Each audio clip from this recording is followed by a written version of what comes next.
Welcome to A Moment of Zen. Time to sit back and relax as model, actress, mentor, and supermom Zen Sams takes you on a sexy and wild ride, covering the latest in film, fashion, pop culture, cryptocurrency, fintech, cannabis, and entertainment from the millennial mom's perspective. Here's your host, Zen Sams. Hello, my beautiful tri-state area. Welcome to our 172nd episode. Always a pleasure to spend my time with you on the airwaves. Thank you for listening and interacting with me on social media. That truly does make it all worthwhile.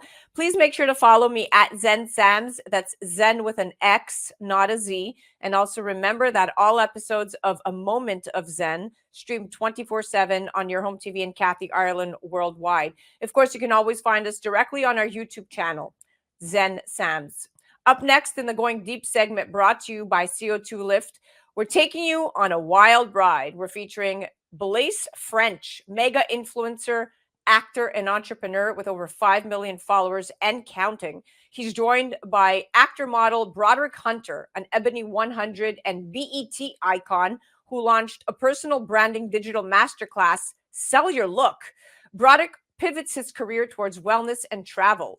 They join me today to chat men's skincare, why they love carboxytherapy, and the importance of demystifying talk surrounding men's sexual wellness and health.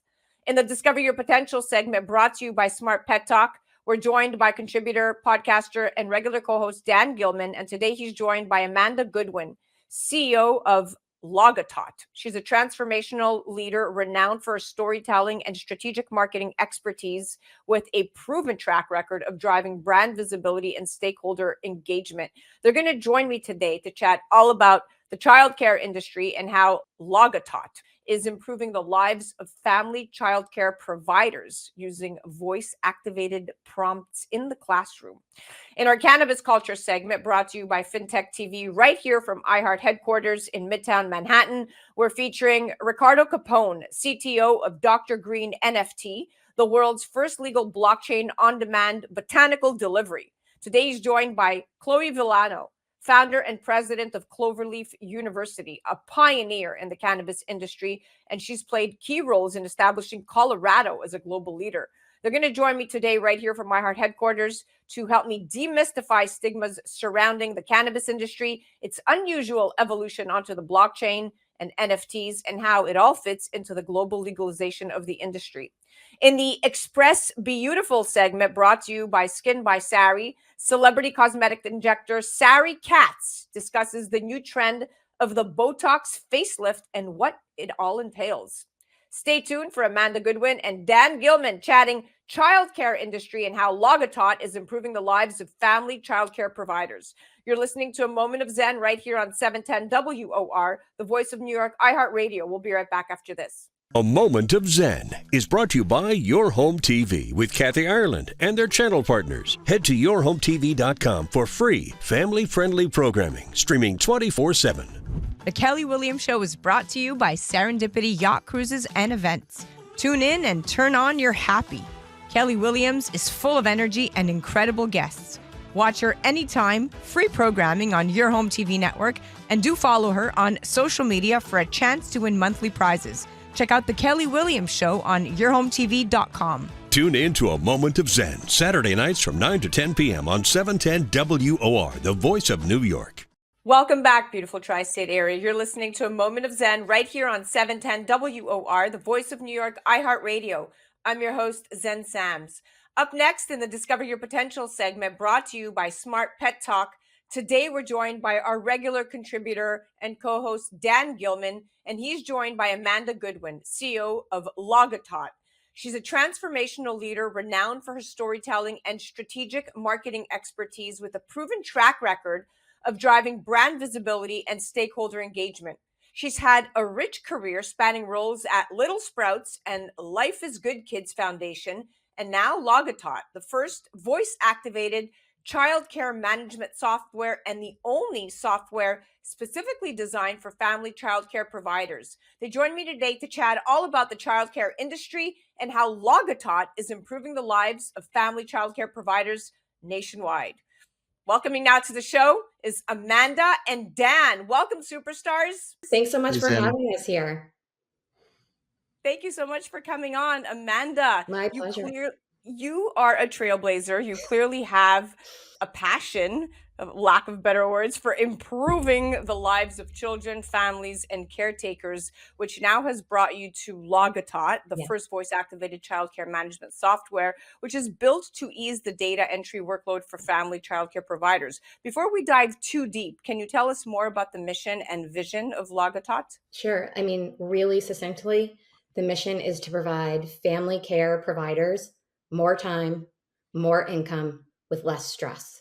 There is a child care crisis across the country here in New York and far reaching other places. We know that. The core of that crisis is really around the fact that careers in child care need to become more desirable, more sustainable, and more profitable. We can do that by easing the immense load of compliance and communication responsibilities that we put on these. And I'm going to say women because 93% of the workforce identifies as female. So the women, these micro business female entrepreneurs that run these businesses, they literally have a crippling number of administrative load that's put on top of taking care of 10 toddlers, watching 3 infants and 2 toddlers, watching 5 preschoolers, 2 toddlers, and an infant. Anyone who's ever cared for kiddos knows that being present with the care of one child is enough. So you add multiple children and then multiple compliance and communication mandates, and you can kind of see why so many people have left the field. And I know, according to the National Survey of Early Child Care and Education, there are around 1 million paid providers caring for 3 million children from birth to age 5 in home in the US. And looking specifically right here in New York State, according to the 2021 Census Bureau report, an estimated 844,000 children under 6 lived in households where all available adults were in the labor force. So you certainly have a ton providers with packed houses who can benefit from this incredible tool. Now I know Dan has, it's true, now I know Dan has some questions, so I'll hand it off to him. Yeah, welcome, Amanda. It's good to have you here. What inspired you to work with LogATot, and how has your journey been so far? So I'm going to go all the way back to 13 years ago and becoming a mom. So as you know, Zen so nicely gave me that introduction. I was in media and I was good at being in media. And I never thought that I would leave. And then I had a kiddo come into the world 2 months too soon, weighing only 2 pounds. That 61-day stay in the newborn intensive care unit and the 18 months that followed, working with, again, primarily women who were early interventionalists and early educators that helped not only my son, but me and my entire family get the services we need to be, fast forward today, he's as wonderful and healthy and annoying as any other 13-year-old. So there's a happy ending. But that experience stayed with me. And what I saw time and time and time again is that these women, these providers that were offering a truly invaluable service were underpaid, undervalued, and underrecognized. And then when I went deeper into the industry to learn, not only was there a compensation issue, but there were unfair compliance issues. When we go into a childcare, if it's a blazing hot day, right, we might go in and pick up our kiddos and see that the provider has handed out popsicles. And isn't that great? All the kiddos got a popsicle, and we see that as a simple. Handing out that popsicle has a minimum of 3 to 10 compliance issues attached to it, from reading the ingredient list to making sure the right child had the right sunscreen on before they went outside, making sure they logged when they went outside, when they came back in. And to date, all of that compliance is done either manually by hand or logged into a digital system that requires using a keyboard and screen. Every time an adult uses a screen in the presence of a child, it's distracted care. So there's kind of, I saw very quickly there was this unfair expectation that these women, these providers were supposed to do everything all the time exactly right. So I guess that I was confident and maybe slightly cocky enough to believe like we could do better. We could do better on behalf of women who do this work, and we could do better as a community to build tools that actually solve the problem. And so when I found LogATot and saw that they were the very first to market with a voice command solution, I knew it was for me. What a beautiful story. Everything comes 360, and you definitely are on the right track. And I'm so glad LogATot is in good hands with you. And I think that this software couldn't have come at a better time. I know during the COVID-19 pandemic, there were sudden closures of schools and daycare centers. So many parents were scrambling to find alternative options, which sparked an overall renewed focus and emphasis on the childcare industry. I know at least it did for me. And LogATot, to my understanding, was founded just back in 2023. So between Correct. this renewed focus and this tool, I am truly hopeful that childcare services will only continue improving. Now, I know there are many childcare communication tools out there, but I'd love it if you could tell us more about what unique solutions LogATot offers to its customers, and how do you stand out in the market? So really, it's by the power of using your voice. Our strategy is really simple. We're going to listen to women. We're going to listen to women that are working in the field, and we're going to hear what they really need to make their jobs manageable.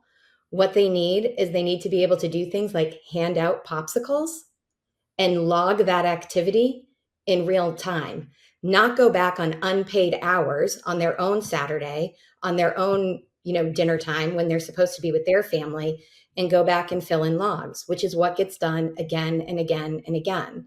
You brought up the COVID crisis, and if there are little opportunities that COVID made more visible, it is to do right by those who dedicate their careers to childcare. Everybody in the country can agree that our kids deserve high quality care, but not enough people and not enough solutions are focused on getting there means listening and believing the women who do the work and giving them the tools they need to move faster. We know that when you use your voice, because we know with Alexa and Siri, you can actually multitask. I could hand a popsicle and at the same time say, LogATot, Sally got a popsicle. Or LogATot, I just gave all the kids popsicles, and like magic, have my compliance paperwork taken care of for me, so that I, as the provider, can go enjoy maybe a popsicle of my own without, the weight of I have more work to get back to do. Taking care of children properly requires presence. What a great story. This is beautiful. Well, you can't I be mean, present when you're distracted. And that's why, childcare providers, compassion fatigue, burnout, and career abandonment is so high because enough people aren't listening, that the compliance rules that are set up to help me aren't doing that. This is not about not being compliant. We want everyone to be compliant, but we want compliant and customer expectations, which parents, that's our expectations, to be reasonable. Mm. Yeah, how does LogATot integrate technology and innovation into its service or products? Sure. So, again, the quickest way to get the idea is how you use Siri and Alexa. So, as someone, I'm also extremely neurodivergent, right? I can tell you I start every day by opening up my computer, looking at my personal and professional calendars, and I speak my to-dos for the day or my get-tos for the day to Alexa so that the reminders come on, because if not, I might leave kiddo at camp or school and forget to pick up. Not because I don't love him, but because I'm, hyper focusing on my work. LogATot works in the similar way, where it both offers reminders to providers throughout the day of what's set up. So let's say you have a kiddo who has an allergy and you've set up to, let's say they have a gluten allergy, and you've set up to give that kiddo a snack that includes graham crackers. LogATot will remind you that there's a gluten allergy and not to hand that snack. So you also get like a kind of a paid assistant without having to cover the cost of having a real person with you. It also, again, lets you go through, say, Sally just got to my house. You can check in automatically. You can do mandated health checks automatically just with the power of your voice. And it automates into compliant paperwork that then can serve as proof to licensing agencies I'm in full compliance. No, that's great.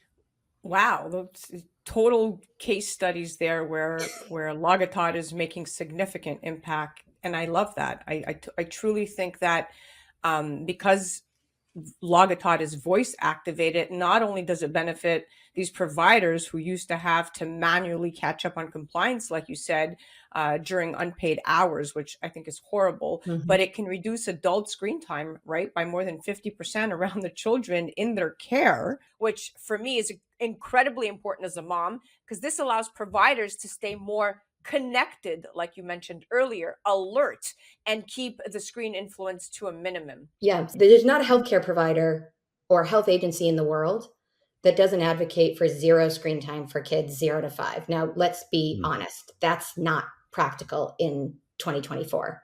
No. So if we can't do 0, what can we do? Can we reduce the amount of times our youngest children are seeing their trusted care providers engaging with a screen? We can by activating voice. One thing you'd also mentioned in my bio, so I used to help operate 40 childcare centers here in the Northeast. And one of the most frequent complaints that we would hear from families is providers, my teacher is always on their device, was always on a tablet, but in full transparency, what they were doing on that tablet was logging the day's events, was making sure they were in compliance. So and that's why what I was talking about, kind of unrealistic compliance and customer demands. How do we both satisfy parents like me who want to know what's going on and when it happened, and state, which is there to ensure the safety of children and staff? Using voice gets both of those things done without the distraction of a screen and without more screen exposure to our youngest kiddos. Now, this is extremely important. We have about a minute left, and I know Dan has one more question, but now both sustainability and social responsibility are growing topics. We see this more and more in the business world, with many companies putting a stronger emphasis on them. I'd love to know, how does LogATot approach sustainability and social responsibility within the industry? Sure. So, sustainability, we're trying to make careers in childcare more sustainable, period. Right. And so there's a social sustainability that I think is at the core and start of everything that we do. Tactically and practically. So we have large scale partnerships. One with right here, one of the largest union of childcare providers in the state of New York, CSEA Voice. And as part of our contribution and our partnerships with organizations like that, we aim to pledge 1% back to those organizations that partner with us. So X amount of childcare providers come on to LogATot through the CSEA membership, then we would be able at the end of the year to pledge 1% back to the group that brought the members to us. It's part of a larger tech pledge 1%. If you're going to start a tech and digital company, do it from the very start with the emphasis of doing good. The core of our business model is good, but we also want to make sure that there's a piece of that gives back to the exact providers and to those provider organizations that are helping grow this business. Remarkable. That's incredible. So what are some of the challenges that you're facing while growing LogATot, and how are you overcoming them? So honestly, it is being trusted as another service for providers for one more good idea. There's endless amount of people that have come to market with saying, hey, people in childcare, I've got the answer. Just do this. Just take this course. Just try this thing. And they haven't made the careers, they haven't made the job easier. And so when you have letdowns like that, historic letdowns, if you watch Abbott Elementary, you can see the characters joke about it. It happens in the field of education again and again and again. I'm working really hard to be a trusted provider that if the tool isn't working right, if it's not saving you between 2 to 10 hours a week, tell us, we'll fix it so that it does. Right now, we're in the early stages. Again, we just launched in November of 2023. We have just under 100 providers on the platform. So it'll be moving in mass and getting critical feedback directly from the field, from the women who use this product, to make sure it works to make their job and their lives better. You definitely have something extremely proprietary, innovative, and solving many, many problems, both for providers and even for the actual children that are being provided for. So congratulations on that. We are officially out of time. Thank you so much for coming on and giving us great insight into an incredible service. Wonderful to be here. Thanks so much for your time. Appreciate it. That was our Discover Your Potential segment brought to you by Smart Pet Talk, and that was the incredible Amanda Goodwin. Definitely be sure to check her out and check out LogATot and learn more at LogATot.com. And of course, you can head directly on LinkedIn and check them out at LogATot. And of course, you can see more of Dan by heading to discoveryourpotentialshow.com. You're listening to A Moment of Zen right here on 710 WOR, the voice of New York, iHeartRadio. We'll be right back after this. A Moment of Zen is brought to you by CO2 Lift. As we age, our skin loses moisture and elasticity, causing wrinkled skin. You can reverse this aging process with CO2 Lift. CO2 Lift utilizes the powerful benefits of carbon dioxide to lift, tighten, and regenerate your skin. This simple, painless at-home carboxytherapy treatment is scientifically proven to reverse the aging process. You will see reduction in wrinkles, increase luminosity, and improve pigmentation, sagging, skin tone, and radiance. For more information or to order CO2 Lift, go to co2lift.com. Welcome back, beautiful tri-state area. You're listening to A Moment of Zen right here on 710 WOR, the voice of New York, iHeartRadio. I'm your host, Zen Sams. Up next in our Going Deep segment brought to you by CO2 Lift, today we're taking you on a wild ride featuring Blaise Ffrench, mega influencer, actor, and entrepreneur with over 5 million followers. And he's joined by actor and model Broderick Hunter. Broderick is an Ebony 100 and BT icon who launched a personal branding digital masterclass, Sell Your Look. Broderick pivots his career towards wellness and travel. They join me today to chat men's skincare, why they love carboxytherapy, and the importance of demystifying talk surrounding men's sexual wellness and health. Welcome, superstars. Happy to be here. Hello, nice to see you guys. Thank you for having me. Thank you for coming on, Broderick. Nice to see you, Blaise. All right, Blaise, I'm going to start with you. We're going to dive right in. So CO2 Lift and skincare routine. Let's chat. You have over 5 million followers. Your fans look up to your skincare routine. How has CO2 Lift and their products, specifically the carboxytherapy treatments, integrated into your daily skincare regimen? Well, skincare has always been very important for me. My mom, as a kid, would always make sure I take good care of myself. And with the entrance of CO2 Lift, it has made it a lot easier to take care of my skin. Using the other things out there could be a lot of steps. And as a guy, we kind of want to just get right to it. So CO2 Lift makes it like a lot easier to have a healthy and balanced skincare routine. And when you apply the mask to your face, what's the immediate sensation that you get? I get a cooling sensation, and it feels good. It's almost like taking a cold plunge, for your face. And I love working out, and the face is no different. Now, CO2 Lift Pro as a medical monotherapy is very effective without a doubt. I echo what you're saying. It's great for severely dry skin, itchy skin, for the speedy healing of wounds. It also increases blood flow, and that is key, right? And it's a great aesthetic monotherapy. Like I mentioned, when we say aesthetic monotherapy, we're talking about fine lines, we're talking about wrinkles, creepy skin, dark circles, inflamed skin, the textural imbalances that are all going to be eased with the use of this product, and enlarged pores, dull tones. So it goes even deeper, hence the Going Deep segment. Now I'm going to shift to you, Broderick, and we're going to talk about journey to wellness. So Broderick, you've pivoted your career towards wellness and travel. How have the CO2 Lift products supported you in maintaining your skin's health while you travel and stay active?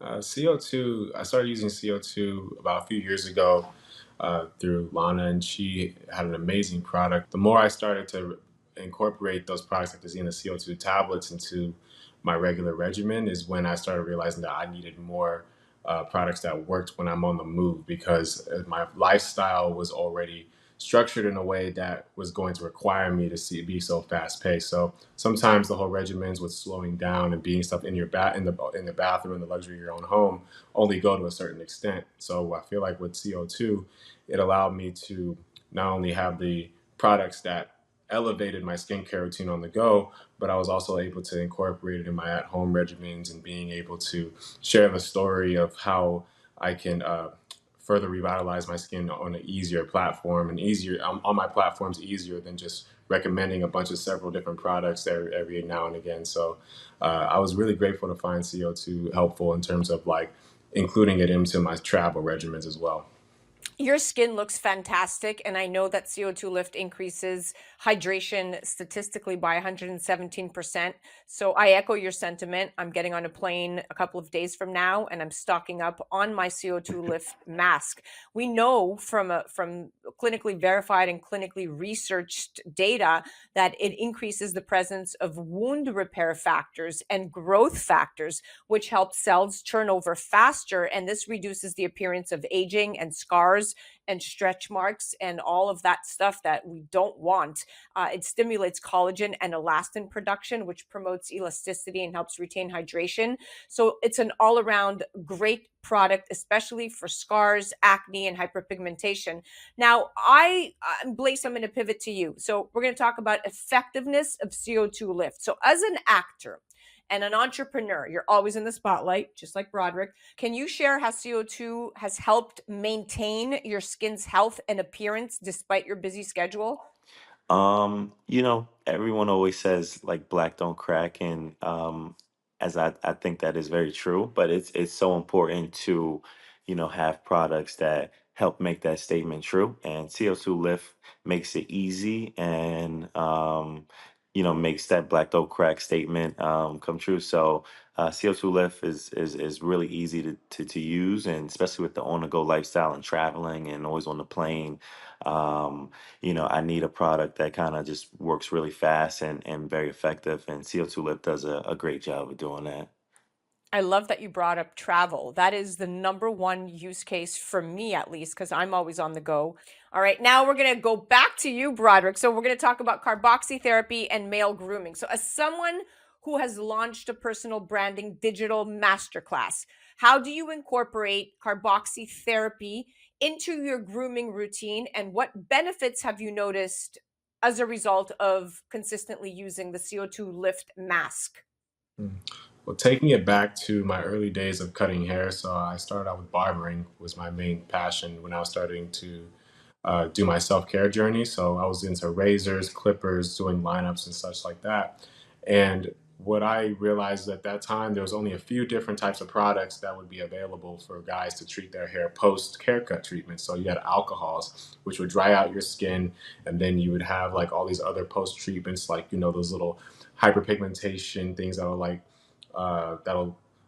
even out the skin tone. But all that stuff was just kind of adding a bunch of chemicals, just imbalancing my skin. So the more I got into my journey of like finding out what skincare products and adding different things to my regimen that would help, I realized that adding oxygen, retinols, sunscreens, all those types of things only went so far. So now adding oxygen flow with the CO2 mask and actually having uh, those types of those types of products into my regimen, I started realizing a difference in not only having to lineate using a lot of like alcohols and stuff, but realizing that my skin as a cell, as its own working organism, only needed natural kind of substances and natural elements in order to make it feel and look more vibrant. So as my self-care journey continues today, I'm always saying that CO2 is the one that I feel actually has the full range of cellular skin health, in my honest opinion. So it was just a process of figuring out what works for me. Wow, I love it that you're so informed about all of these different modalities that you can use and incorporate CO2 lift into your skincare routine. You're very well versed. Now, Blaise, we're going to talk men's sexual health and skincare. So, men's sexual health is often a taboo topic. How do you think that the CO2 lift products can contribute to breaking the stigma and promoting better sexual wellness and confidence, at least for the skin down there? Yeah, I mean, as you said, it increases the hydration by, 100+%, and your whole body is important. So, as you're taking care of your face, it's important that you take care of down there, especially as a man and a woman too. They have products for women as well. So it's super important. You have your significant other, or you want to look good kind of everywhere. So thank God for CO2 Lift and helping out there. CO2 Lift V, baby. CO2 Lift V. That's what it's all about. In just 3 applications, the vaginal rejuvenation treatment, which is the same as the penile rejuvenation treatment, will help tighten and lift it all, basically using carbon dioxide therapy. It's so simple, and it enhances circulation by rushing oxygen rich blood to tissue and regenerating cells to improve sensitivity and lubrication. I'm going to pivot to you, Broderick. Let's talk about the importance of men's skincare from your point of view. So, men's skincare is becoming more popular, but it still faces some resistance, especially men's skin down there. How do you think CO2 Lift's approach helps demystify and encourage more men to take better care of their skin and their intimate areas? I feel like the best thing about CO2 is there's a community involved, and with anything health related, whether it's mental health, skincare health, or personal brand, anything along those lines, it takes a community of people who will encourage the drive and the notion and the conversations of things that will be normalized. So I feel like when it came down to the journey of allowing skincare to be a part of my lifestyle, not just something that I needed to do.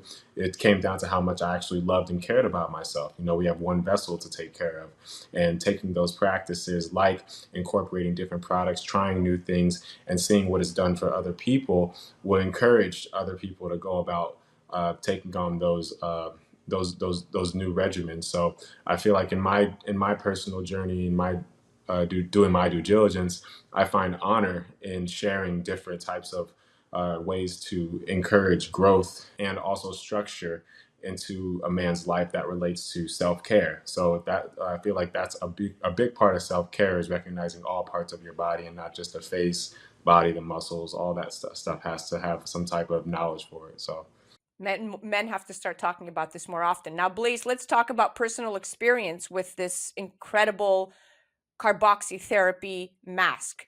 Can you tell us about when you first tried it?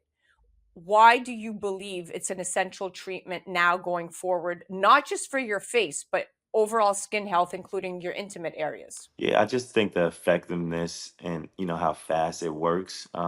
Using other products, sometimes you need to do it maybe like 10 times or a few times to really see results. And with CO2 Lift, right away you see the results. And that's something super important because in this day and age, we don't really have time to be doing something too many times to get the results. So we want it right away, and CO2 Lift does a great job of providing that, ASAP. Broderick, sexual health advocacy. We're still talking about this because it's a huge focal point. At least I believe this to be the case as the millennial mom. You're an advocate for men's sexual health. Why do you believe that products like CO2 Lift are important in the conversation about sexual wellness? And how can they help men feel more confident and healthy? I feel like anything when it comes down to health, we look at things like working out. I look at things like eating habits and stuff. So when it comes down to sexual health and using CO2 Lift, again, I've had to go through the process of understanding what I find valuable and what has worked for me. So I always go into encouraging new audiences and people who want to learn more about uh, the whole self care uh, category, as me being a saying like, hey, I know exactly. I've been what you're going through, and I've seen what you're doing, and here's how I live now, and here's how you can do better. So I feel like it's one of those things where I feel I can be a voice and an encouragement for that type of audience. So that's why I kind of always encourage people to say yes to a jump and yes to something new, because you just never know what might come on the other side. Now, if we have about a minute left, but if you can give us a quick overview of what the mask feels like when you apply it, and what do you look forward to result wise the most after you notice your skin? Hmm. I would resemble the mask as a a mirror to like a cold plunge. Like, when you get in an ice bath and stuff and you kind of have A this. cool sensation. Yeah, so it's to me it feels that's what it's almost like a spark, an energy spark to the face, where as soon as you lay it on, you already feel everything kind of reacting, and that's what I love about products. I love to not only see the results, but when I get a familiarity of the reaction of my body and how it senses it. It's able to register and remind me of ways that my natural body recovers, similar to like taking an ice bath or something. Well, we are at the end of this segment. Thank you so much for coming on, Broderick and Blaise. It was such a pleasure chatting with both of you.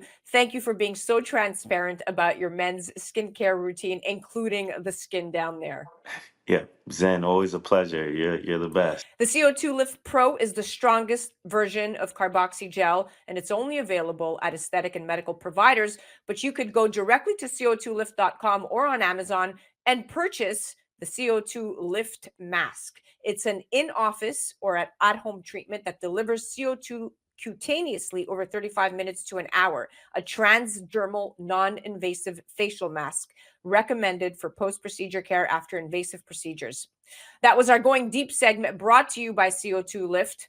That was Broderick Hunter and Blaise Ffrench. To see more of Broderick, you could head to sellyourlook.com or at Broderick Hunter. And to check out Blaise Ffrench, you could go directly to at Blaise Ffrench on the gram. That's Blaise Ffrench with 2 F's. You're listening to A Moment of Zen right here on 710 WOR, the voice of New York, iHeartRadio. We'll be right back after this. A Moment of Zen is brought to you by CO2 Lift. As we age, our skin loses moisture and elasticity, causing wrinkled skin. You can reverse this aging process with CO2 Lift. CO2 Lift utilizes the powerful benefits of carbon dioxide to lift, tighten, and regenerate your skin. This simple, painless at-home carboxytherapy treatment is scientifically proven to reverse the aging process. You will see reduction in wrinkles, increase luminosity, and improve pigmentation, sagging, skin tone, and radiance. For more information or to order CO2 Lift, go to CO2lift.com. A Moment of Zen is sponsored by FinTech TV. FinTech TV, the newest streaming channel focused exclusively on the business of blockchain, digital assets, and sustainability. Broadcasting from our studio on the floor of the New York Stock Exchange with daily reports from NASDAQ, global expansion, and 24/7 coverage. Become part of the launch. Head to fintech.tv/invest. Fintech.tv/invest. Tune in to A Moment of Zen Saturday nights from 9 to 10 p.m. on 710 WOR, the voice of New York. Welcome back, beautiful tri-state area. You're listening to A Moment of Zen right here on 710 WOR, the voice of New York, iHeartRadio. I'm your host, Zen Sams. Coming up next in our Cannabis Culture segment, brought to you by FinTech TV, right here from iHeart headquarters in Midtown Manhattan. Today we're joined by Ricardo Capone, CTO of Dr. Green NFT, the world's first legal blockchain on-demand botanical delivery. He leads the company vision by implementing the technologies needed to bring Dr. Green to the world. Ricardo has a passion for the cannabis industry and seeks to be a leader in the revolution for legalizing the use of cannabis on the global stage. Today, he's joined by his good friend Chloe Villano, founder and president of Cloverleaf University. She's a pioneer in the cannabis industry herself, and she's played a key role in establishing Colorado as a global leader. As an entrepreneur, executive, and business consultant, she's built Colorado's medical cannabis industry and played a crucial role in legalizing recreational cannabis statewide. She founded the Cannabis Business Association and Cloverleaf University, the first cannabis university licensed by Colorado's Department of Higher Education. Chloe has consulted for hundreds of businesses, influencing over $1 billion, my friends, in sales, and creating industry standards in business practices and education. Clearly a very, very impressive resume. Trailblazers in the field. They joined me today at our iHeart headquarters right here in Midtown to help me demystify stigmas surrounding the cannabis industry, its unusual evolution onto the blockchain and NFTs, and how it all fits into the global legalization of the industry. Now, sales of THC, high THC cannabis through legal regulated markets totaled $24 billion, and that was back in 2020. And it's projected to grow to $51 billion by the year 2025. Here's a fun fact.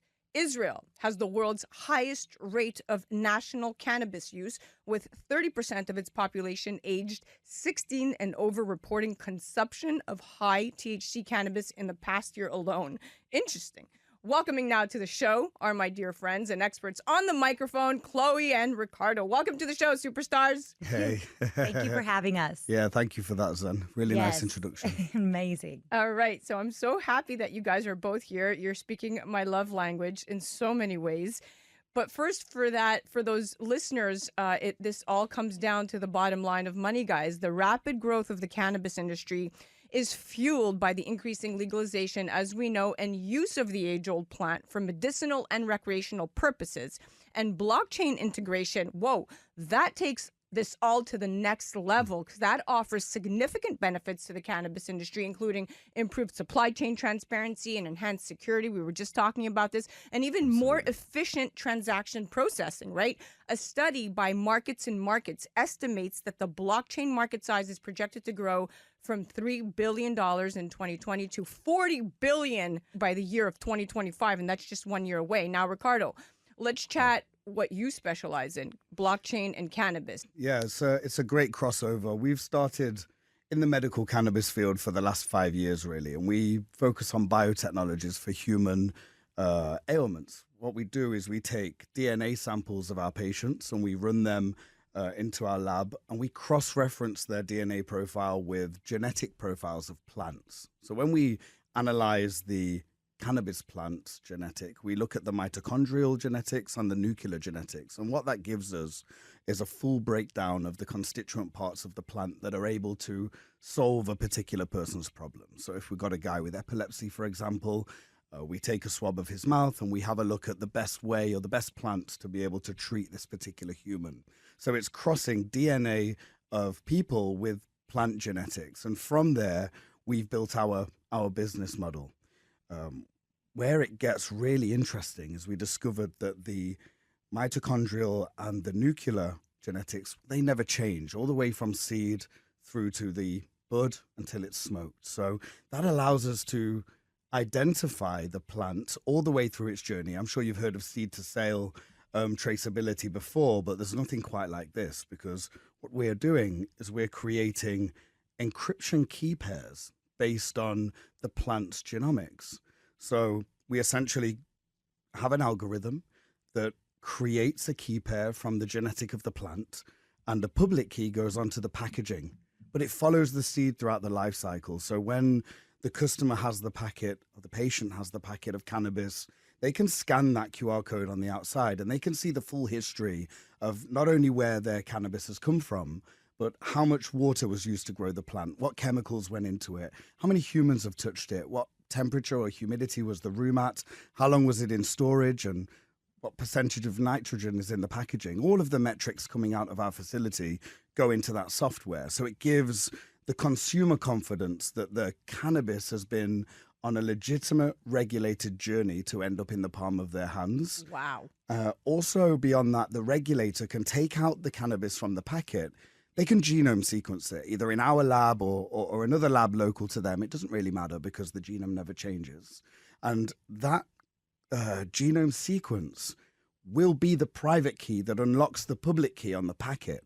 So it ties digitally the physical cannabis to the packaging and the information. So the data gets tied to the actual genetic of the plant, which is really interesting for the traceability side of things. Wow, you just blew my mind with everything you just said, because, you know, when we talk about blockchain technology and really the use cases of helping streamline and amplify these regulatory compliance processes by providing this single source of truth for all stakeholders, you just summarized it in what you do. Yeah, well, what's really interesting, Zen, is the blockchain part of it didn't really come in to phase 2 of our development, because we had a software that we took to our regulator in Portugal. We showed it to Infomed, who regulate all scheduled drugs in the country, and they shot holes in it. They were like, well, it's software that can be manipulated.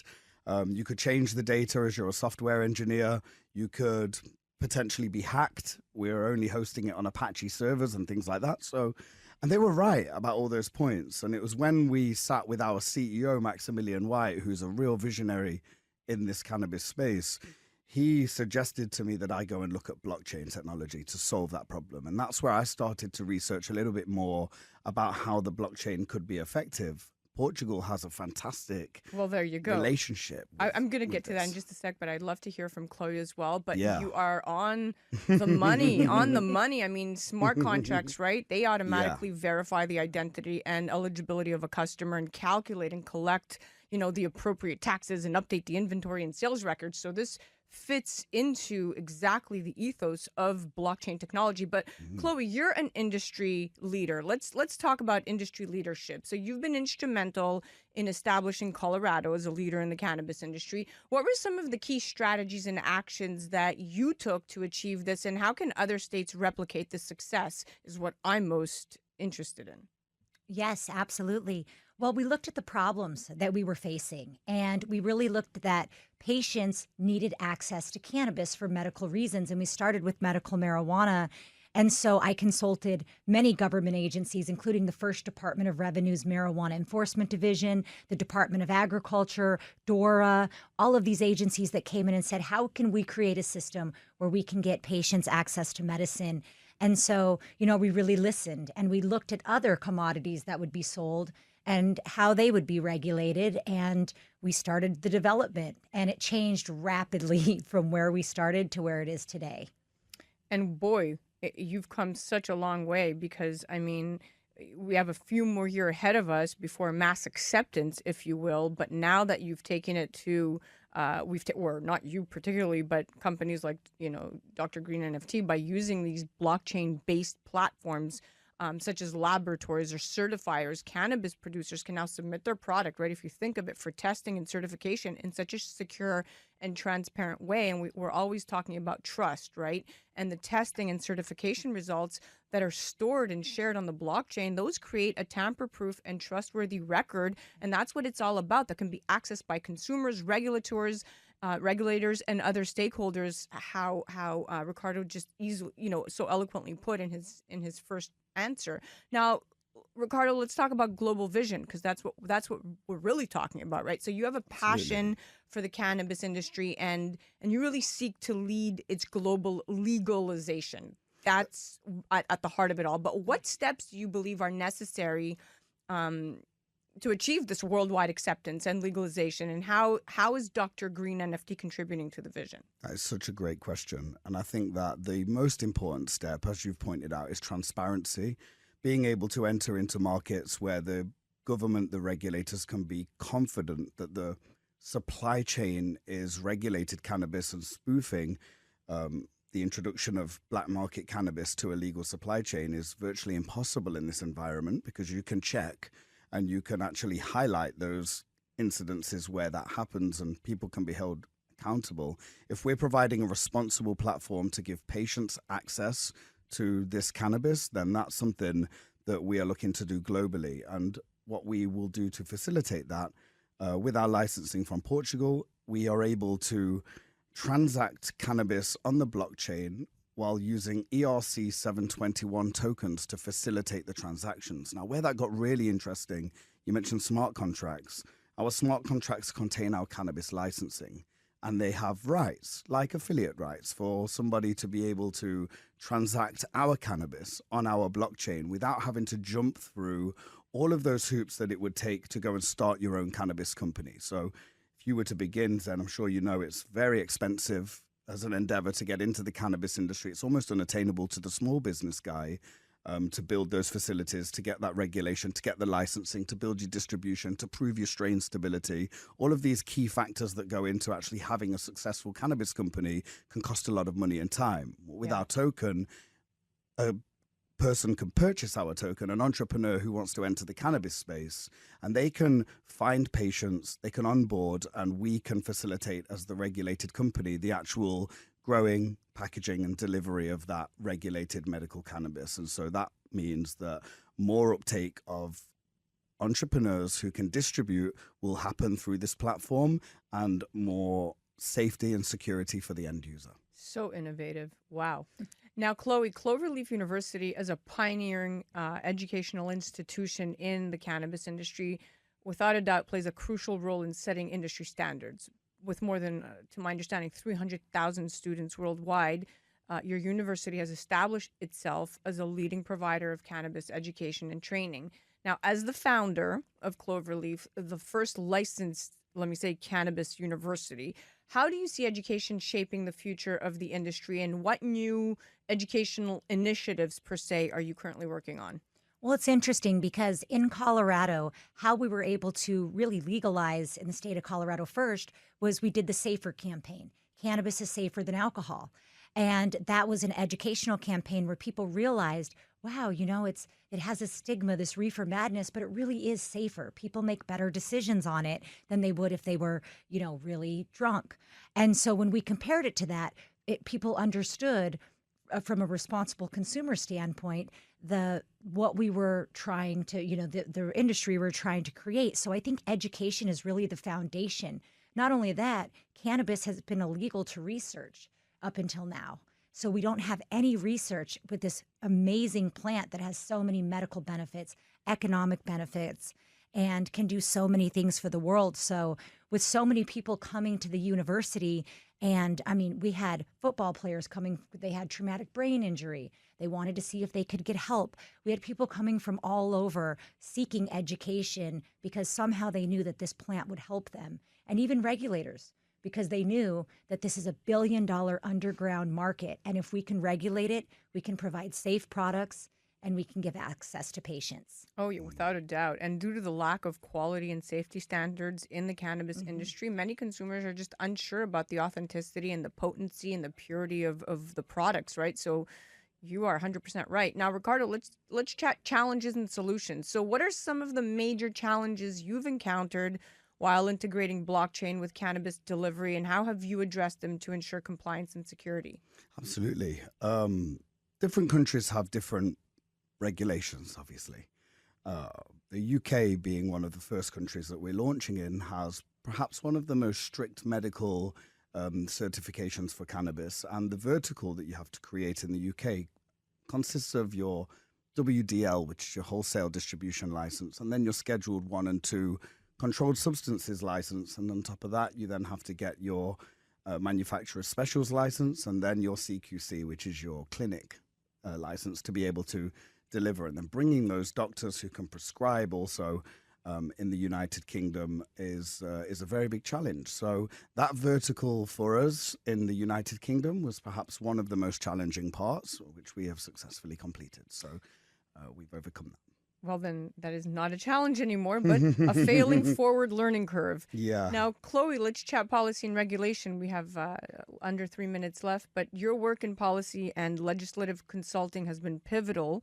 And according to the National Conference of State Legislatures, as of 2023, 36 states and 4 territories allow for the medical use of cannabis products, while 18 states, 2 territories, and the District of Columbia have legalized cannabis for adult rec use. Now, given your extensive experience with policy and legislative consulting, what do you see as the most pressing regulatory issues facing the cannabis industry today, and how do you think they could be addressed? We have an over-regulated industry, and we also cannot get banking in the industry because of regulations. And so right now we are looking to reschedule cannabis. I'm sure, as you know, that President Biden, was given a report from the Department of Health, and they are reviewing that and looking to possibly reschedule marijuana very soon. So I think as we go forward, we are pressing toward that decriminalization. We do know cannabis is safer than alcohol, and we really should get to that full decriminalization. 100% without a doubt. I mean, despite the growth and potential, the cannabis industry, Chloe, faces these significant challenges and regulatory compliance and the banking restrictions and social stigma. I mean, the list goes on and on. But innovators like yourselves, the two of you, are at the forefront of addressing these issues through technological integration and policy advocacy, which I think is such an incredible feat. Now, the future of Dr. Green NFT. Ricardo, looking ahead, what are your plans for Dr. Green NFT in the next 5 years, and how do you see the role of technology evolving in the industry? Well, as Chloe mentioned there, the access to good banking for this particular system and the regulatory frameworks that are hard to navigate, I think decentralization is the way forward for a lot of different industries. And I'm just looking over the next 5 years to completely decentralize and democratize actually the transactional side of cannabis and also the patient safety side. Chloe, we have 1 minute left. Let's chat industry evolution. So, having been featured in major publications and named one of the most influential people in cannabis, what are the biggest changes you've seen in our industry, this industry, particularly the cannabis one, over the past decade? And where do you see it heading in the next couple of years?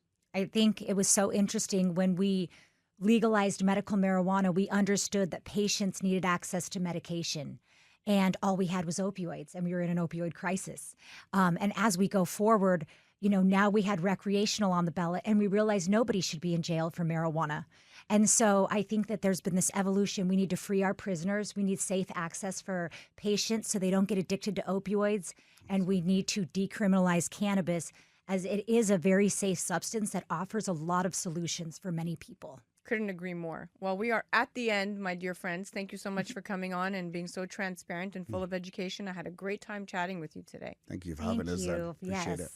Guys, blockchain technology is such a powerful tool that can support the legal cannabis industry in so many ways by providing solutions for regulatory compliance, banking access, product quality and safety, supply chain management, and consumer trust. Blockchain technology can definitely help the industry overcome its challenges and, in my opinion, achieve potential like it's never seen before. Now, when you talk about blockchain tech, that can also create these new opportunities and innovations that we've been talking about on the show for such a long time. For the cannabis industry specifically, it's going to enable new forms of financing, which we so desperately need, investment opportunities, tokenizations, like Ricardo put it so eloquently, and even crowdfunding, lending, trading, and just so much more. Blockchain tech is not only beneficial for the cannabis industry, but also for the society as a whole by creating a more sustainable, transparent, and inclusive ecosystem. That was our cannabis culture segment brought to you by FinTech TV right here from iHeart headquarters in Midtown Manhattan. That was Ricardo Capone, CTO of Dr. Green NFT. You could head directly to their website at drgreenNFT.com and do check out the beautiful Chloe Villano, founder and president of Cloverleaf University. Head to their website at cloverleafuniversity.com and check them out on the gram at Cloverleaf University. You're listening to A Moment of Zen right here on 710 WOR, the voice of New York, iHeartRadio. We'll be right back after this. A Moment of Zen is sponsored by FinTech TV. FinTech TV, the newest streaming channel focused exclusively on the business of blockchain, digital assets, and sustainability. Broadcasting from our studio on the floor of the New York Stock Exchange with daily reports from NASDAQ, global expansion, and 24/7 coverage. Become part of the launch. Head to fintech.tv/invest. Fintech.tv/invest. Tune in to A Moment of Zen, Saturday nights from 9 to 10 p.m. on 710 WOR, the voice of New York. Moment of Zen is brought to you by Once Upon a Coconut, 100% pure coconut water. Imagine a drink that's nutrient-rich, powerfully refreshing, naturally sweet with no added sugars, not from concentrate, zero additives, low in calories, absolutely no artificial flavors, and is so tasty that it will become your new favorite beverage. Enter Once Upon a Coconut, the absolute best tasting coconut water you will ever try. Available in 4 refreshing flavors: pure, chocolate, pineapple, and sparkling with energy. Do your taste buds a favor and pick up some today at onceuponacoconut.com. Hi, I'm Sari Katz with this week's Express Beauty segment for A Moment of Zen by yours truly, Skin by Sari. Have you heard that new trend going around on social media about Botox facelift? Can you believe it? Can we actually get a facelift effect just by using Botox to our lower face? Well, historically, we've used Botox on the neck area for a muscle we call the platysma muscle that drapes down like a sheet over our lower face and onto our neck, into our collarbone. And when we see that area relax, or when we Botox that area, we can actually get a contouring effect of that muscle. In other words, we call it a Nefertiti lift, or a more defined jawline. Well, now the trend is take it one step further and put Botox on your lower face. What does that do? It relaxes that same muscle or set of muscles at the lower face that pull down and contribute to the jowl area. When we relax that muscle, the cheek muscles, or the zygomaticus muscles, the smile muscles, win the tug of war, and we see an actual lift or repositioning of the tissues and volume in our face. So how much of a lift can you expect from just putting some Botox along your jawline? We see an upwards of sometimes 20 to a 30% effect. That's pretty good considering there's no surgery here. So would you try it? Would you try the Botox facelift? I suggest it, but tune in for more for this week's Express Beauty segment by Skin by Sari for A Moment of Zen. A Moment of Zen is brought to you by Your Home TV with Kathy Ireland and their channel partners. Head to yourhometv.com for free, family-friendly programming, streaming 24/7. Do you have the dream of starting and owning your own business, or know of someone who does? If so, check out Your Home Business program, where they inspire, equip, and encourage those who dream of owning and operating their own business. Check out Your Home Business on yourhometv.com. Tune in to A Moment of Zen, Saturday nights from 9 to 10 p.m. on 710 WOR, the voice of New York. Well, that's a wrap, my dear friends. Remember to join me right here on 710 WOR, the voice of New York, every Saturday night from 9 to 10 p.m., or you could head to 710WOR.iHeart.com/A Moment of Zen.